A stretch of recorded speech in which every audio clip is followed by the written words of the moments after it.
Hey guys, welcome back to the channel. My name is Bajan, and if you haven't seen any of my videos before, this is my 2010 regular cab short bed Tundra. In my entire video arsenal, I have tons of videos on trucks, Tacomas, Rams, and just building out fun off-road trucks to take to the desert, take camping, and enjoy life. In today's video, I wanted to talk about the Morimoto 4Banger pod lights that I have in my bumper. And the reason I bring these up is because I've had tons of different lights out there. I've had the Squadrons from the Baja Designs. I have a 30-inch Baja Designs SA right now. I've had an Onyx 6. I've had the Sport Series Squadrons, the Pro Series Squadrons. I've had GG lighting. I've had Nightlight. I've had the cheapest Amazon stuff that you can buy. And there hasn't really been a light that I've put in the fog pocket that has surprised me as much as the 4Banger, and that I use as much as the 4Banger. So let's jump straight into it. Let's take a look at this fog light. So I know, nothing crazy, just a 4Banger fog light. But what makes it so good? Let's start. Well, first off, with the 4Banger, you have impeccable build quality. This is very, very high, all metal construction, aluminum, and very rigid. Something else that's important to me in lights is how they look and how they fit. And these, as you can see, fit perfectly in my coastal off-road front bumper.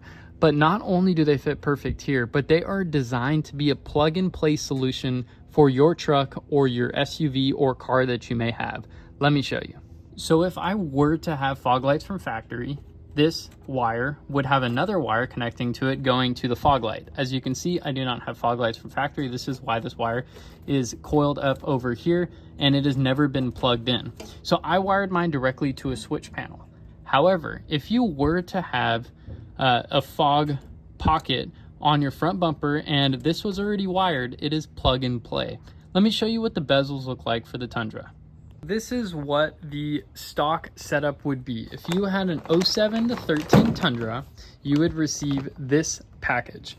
Now, this is gonna have bezels for the fog light to sit in, both left and right side. You're also gonna come with these harnesses. Remember that plug that we saw on the fog light harness from the truck that's not been ever plugged in on my truck? This would go right in there, and then this plugs in directly into the light. So I'd like to include this in here because there may be someone like me who doesn't have the fogs already wired up from factory. You don't have a button or a little switch on your stock, so you just can't turn the fogs on unless you wire it directly to the battery in some different sort. So I'm going to show you my solution for that and why I recommend this way if you plan on adding something like a 4Banger. So taking a look under the hood, you can see that I have a switch panel set up. This is a VO switch, and what this allows me to do is only run one wire into the cab, and that powers my switch panel. The rest is all out here. So here are my positive wires coming into the switch panel, and here are my negative wires that are grounded out. As you can see, this has a wire that runs straight back to the battery. And then from here, I have my positive that comes in to this fuse that goes into the box. And then inside my truck, we have my switch panel mounted here up top. This is an on-off, and it's not accessory keyed, so I can turn it on or off whether or not the keys are in the truck. I can turn my side Morimoto 4Bangers on, I can turn my 30-inch Baja Designs on, and these are my DRLs that I leave on all the time. These lights are hard to film in this pattern, but you can see that they are bright coming up to the screen, and they do a really good job filling out the entire side profile when I'm driving. So maybe the discussion will come up of, yeah, I like the 4Bangers, but do I drive them in white or should I get them in the amber yellow? In my opinion, if you're getting a fog light for inclement weather, of course go amber yellow. But if you're like me and most days in SoCal are pretty nice and you're not getting into hairy weather, then the white will light up the road better than the amber will. I know this isn't a science-based video or factual. I'm not testing the lux or the lumens, but I'm telling you, if you need some push to get you into these Morimotos and you want a plug-and-play solution for your truck, or you have something like me and you want a usable street light when you can use it, I wouldn't hesitate to buy the 4Bangers. And if I were to buy them, I would make sure to buy the highest quality ones that you can, because you're gonna have warranty for lifetime. So why not spend the extra money, get the brightest light, and enjoy it, because it does make a difference. All right, guys, we're gonna film a little nighttime driving clip to help you guys understand a little bit better what it looks like at night. So we're gonna pretend that these are campsites that we're going through. And yes, it is lit in here, but we're still gonna have you know, a good amount of light coming out of these. So let's go ahead and turn on the 4Bangers. And now you can see that the sides are illuminated.